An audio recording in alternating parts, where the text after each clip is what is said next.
Assalamualaikum. You are watching Outbreak English lesson. Learn smart English easily and quickly.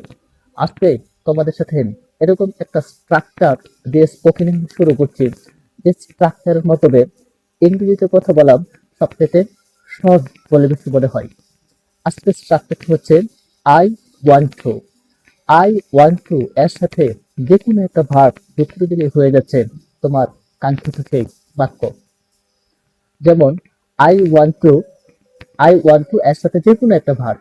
I want to go, আমি এখানে গো verb হিসেবে যোগ করেছি। আর অর্থটা হয়েছে আমি যেতে চাই। আই ওয়ান্ট টু মানে আমি চাই। আই ওয়ান্ট টু আমি যেতে চাই। আই ওয়ান্ট টু গো আমি যেতে চাই। আই ওয়ান্ট টু রান আমি দৌড়াতে চাই।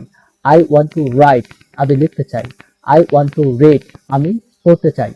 আই ওয়ান্ট টু লার্ন আমি শিখতে চাই। I want to make a decision আমি একটি সিদ্ধান্ত নিতে চাই।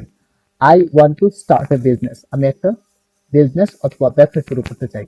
প্রতিদিন 1 মিনিটে আপনার ইংরেজি সমস্যা সমাধান করতে চ্যানেলটি ফলো করুন। নম্বর টুডে, সি ইউ অ্যাগেইন। আসসালামু আলাইকুম।